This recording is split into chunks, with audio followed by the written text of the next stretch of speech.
welcome to the Christmas and end of year special of the DJ Force X podcast. I have one for the whole family this week, so there is no bad language, there is no cussing, there is no negativity, if you will. This is a fantastic guest I had. It was Scott from the kids rock band Imagination Movers.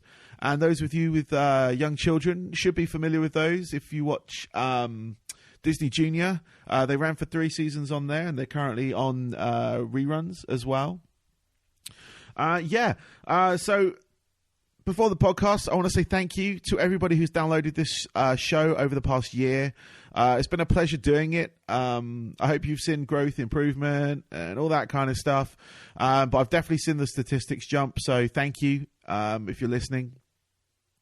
And drop me a line. Join me on Twitter at DJForceX or on Facebook /DJForceX. I'm on pretty much most of the social medias, and I do respond to messages. So please do send them my way. I'm going to leave you with the interview now. I'm not going to keep it from you much longer. So enjoy, and Merry Christmas.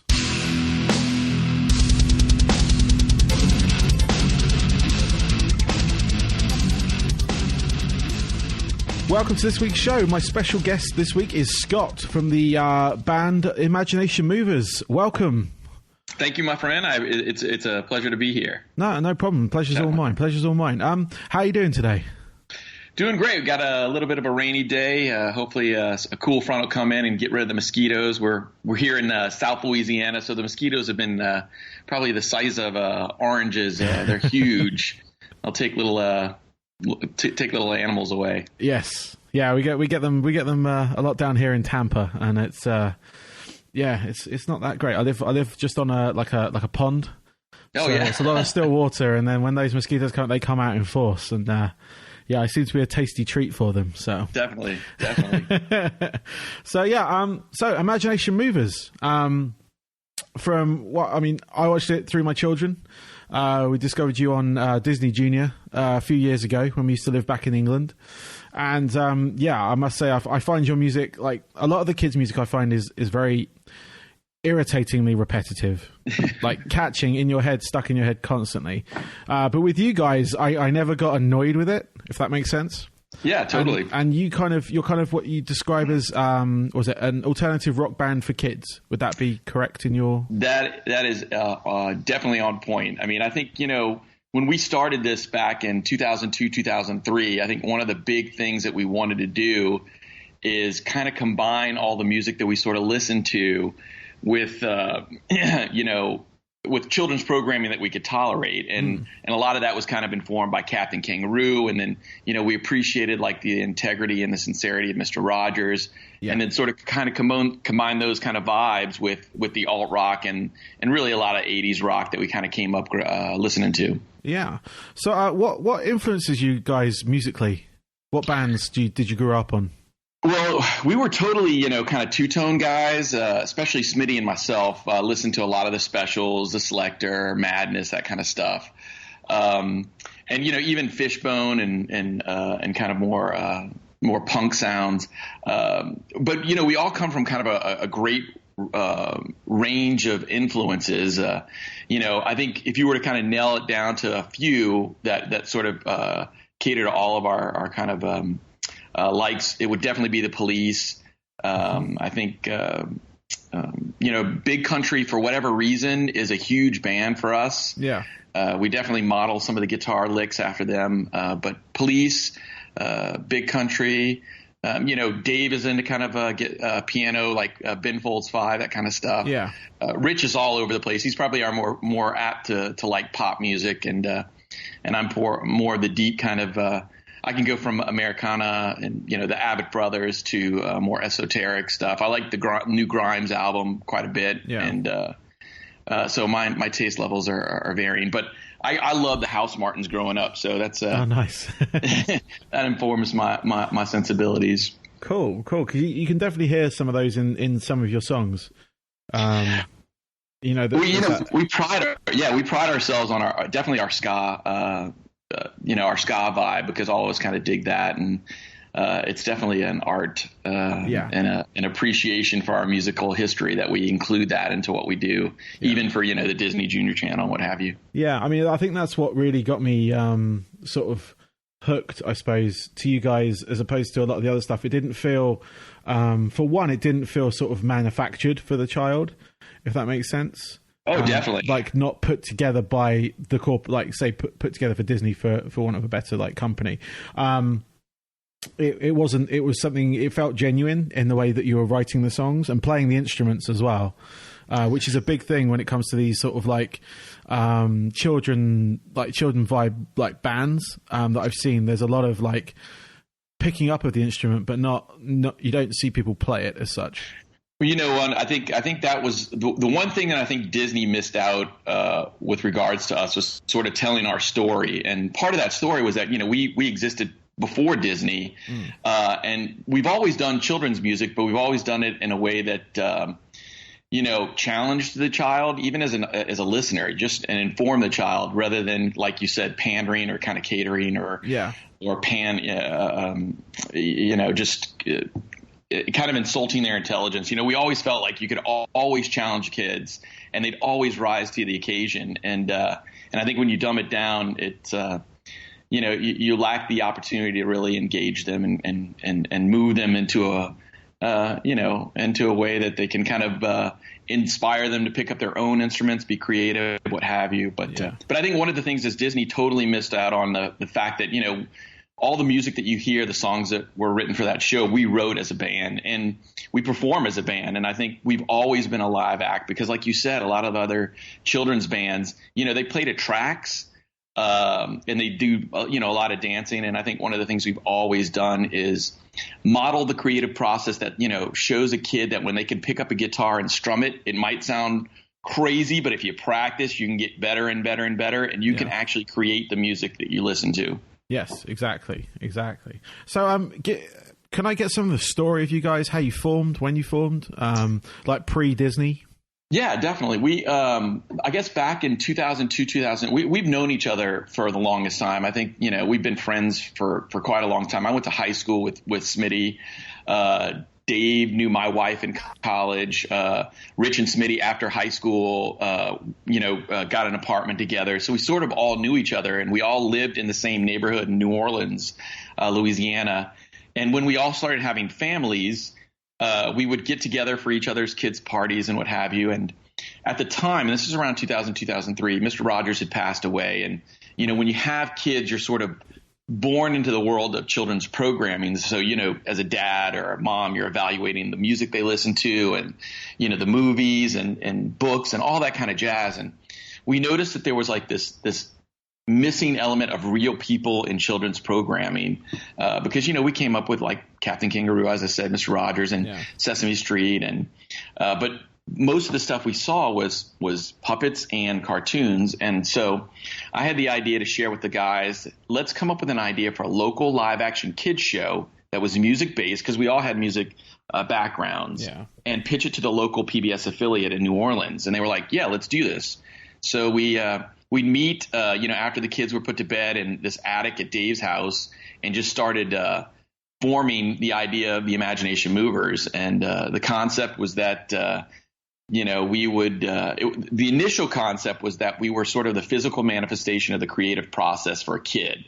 So as that evolved, the idea warehouse that we would go to work at is really kind of a symbolic of a child's brain. And so you have all these infinite rooms, so which is like the brain. I mean, so much can happen. And so we were just sort of that kind of physical manifestation of the creative process, where we would model and try out things, and things worked, things didn't work. And since my background's education, a lot of what we did was really based in developmentally appropriate educational practices and just where the kid was developmentally. So a lot of that formed the foundation, but the music always played a role, and that was sort of kind of the what pushed and drove the machine. So I mean, you formed this group, and where did it go from there? How did the initial reaction, like local show wise? we pitched the idea. They loved the idea, but local PBS affiliates generally don't have a lot of money. Yeah. So we sort of took the music that we had created for this kind of concept and made our, first album, and really kind of from there started doing almost the same thing any independent band would do. We started finding distributors for the music. Mm-hmm. We would contact and go out of our way to get our music in anybody and everybody's hands.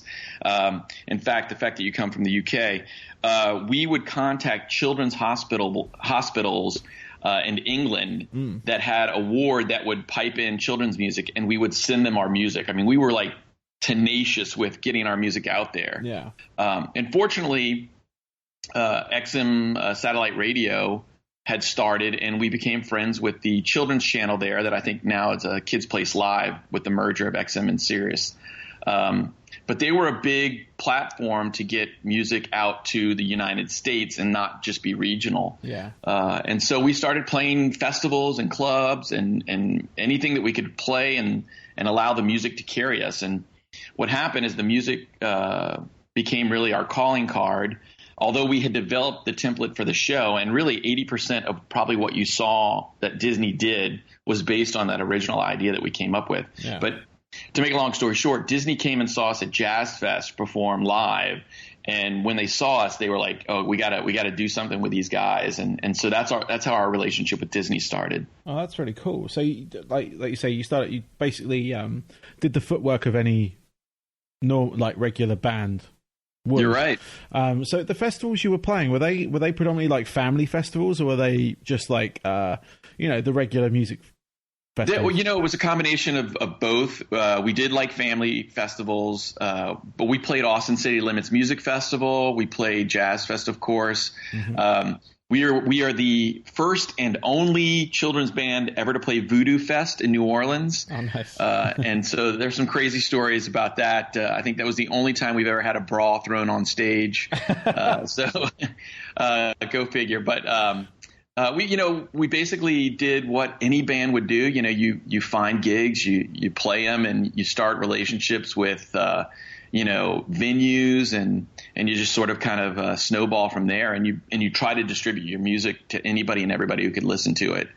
And so, it was just sort of kind of getting that machine to start moving and the wheels turning and the gears turning, and then let opportunities come as they may. And we were fortunate that we were, we've always been sincere about why we started, the reasons why we started. And I think that's probably why we've lasted as long as we have. It's simply because I think we started for the right reasons, and we continue to do it for the right reasons. Yeah. The years with Disney, you ran for 3 seasons. Was that right? That's right. Yep. How was that? What was the change from being like sort of independent to being like having a show on a international TV station essentially?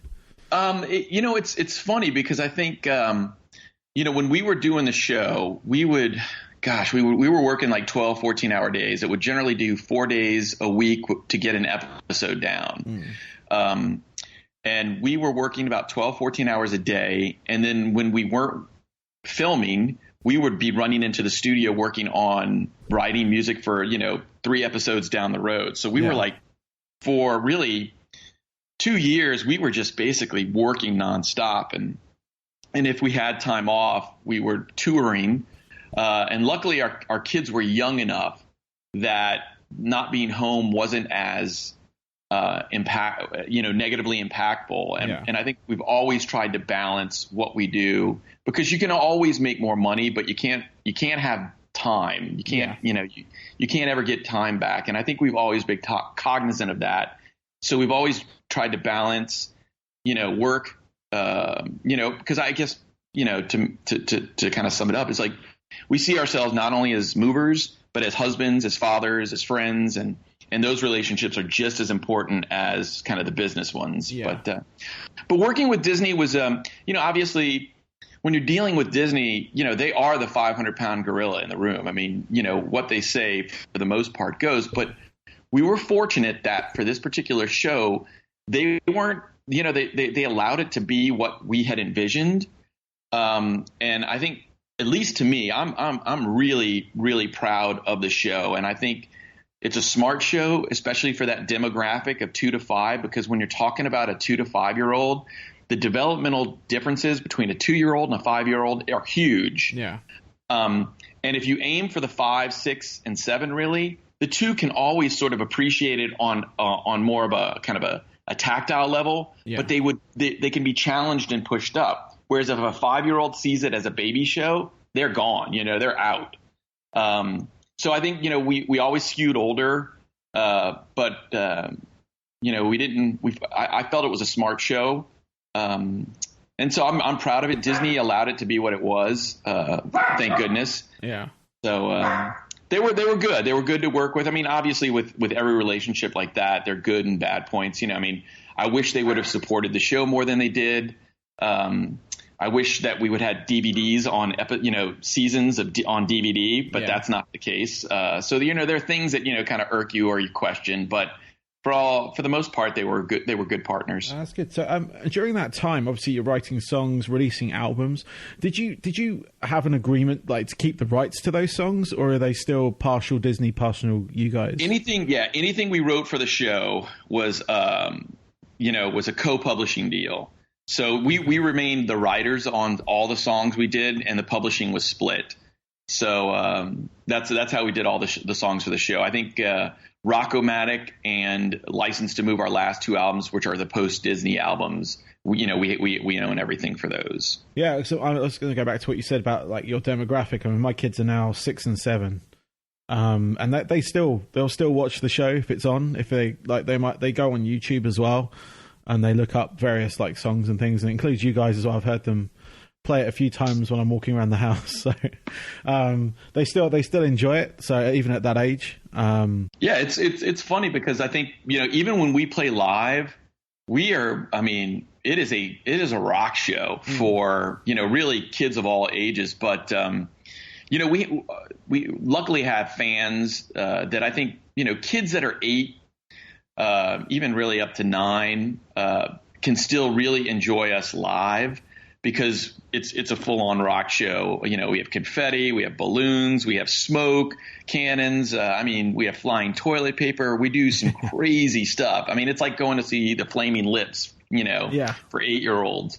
Nice. But we do a lot of stuff, and I think we never take for granted the audience, and I think we continue to try to do new things. We've started playing around with a lot of LED lights and stuff like that, and I have this amazing LED light up suit that I come on during the encore that just kind of blows people away. You get this audible whoa, So we keep on pushing it, and I think even some of the tracks on License to Move, our most recent album, there's a song called Following My Mom Around, which might be the most punk sounding song for a 5-year-old ever.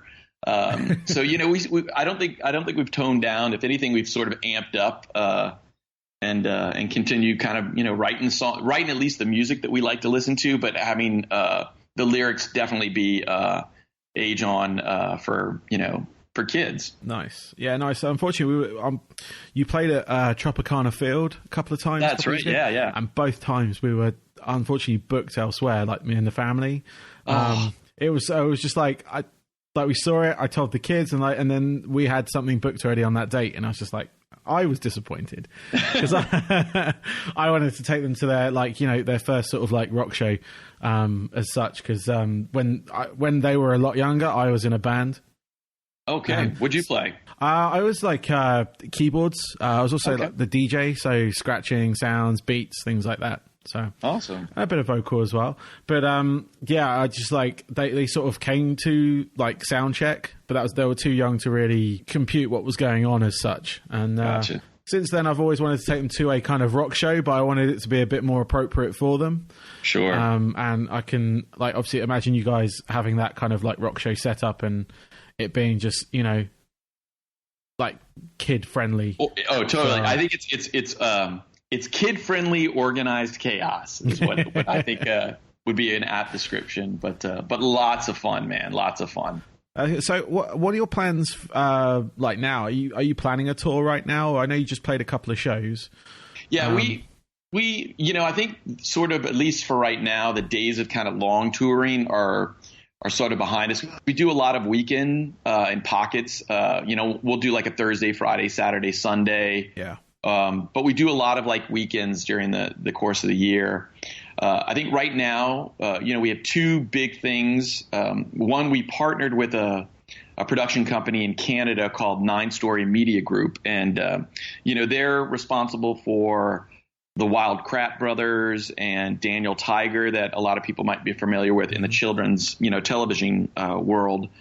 And so we've been working with them on a concept called Super Movers, which is hopefully going to be a animated live action hybrid, very similar to the Wild Krat Brothers. Yeah. Where kind of the thesis of the show is like everybody has the power to become a superhero.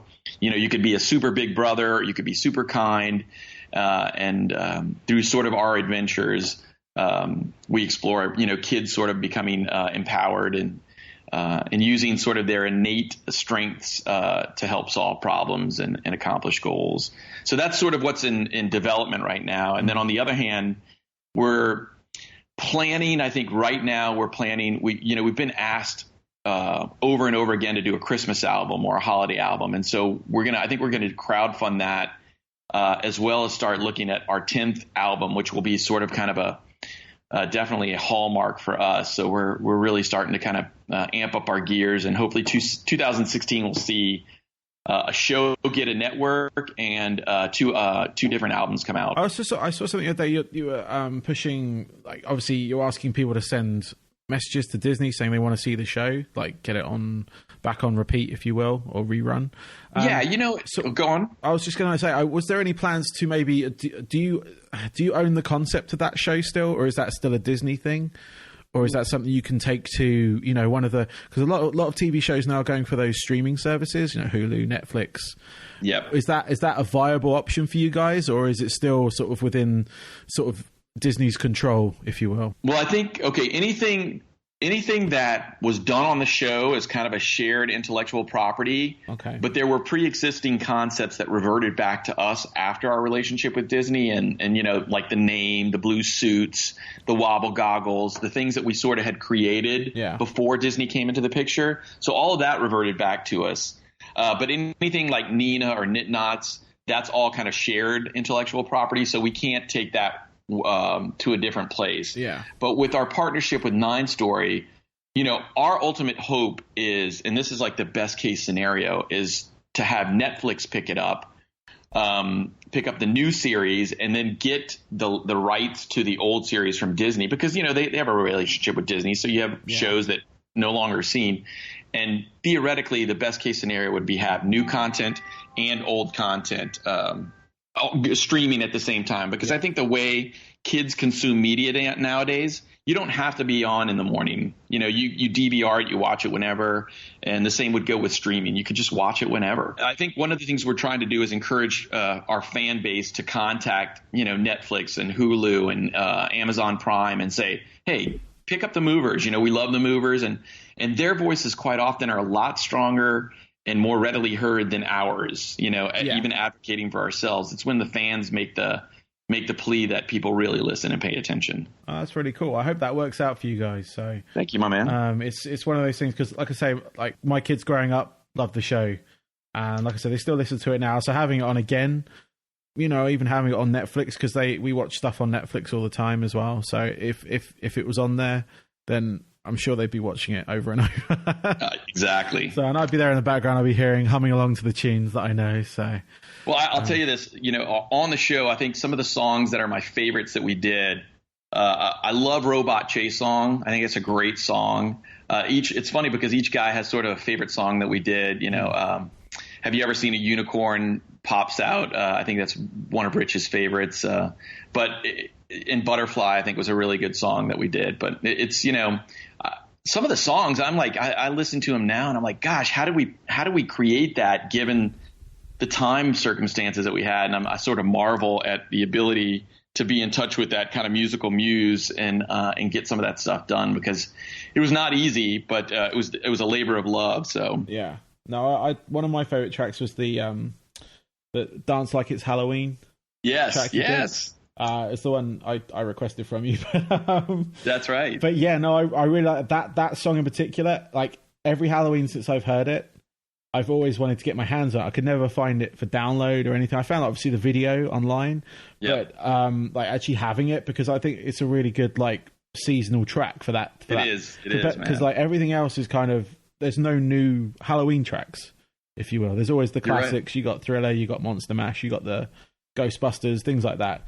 But actually, like having a new one that people don't know but could easily dance to, and it's catchy as hell. That chorus, Awesome. It's always in my head, and I'm just like, it's still there, you know. But yeah, no, that's one of my favorite tracks of you. So sweet.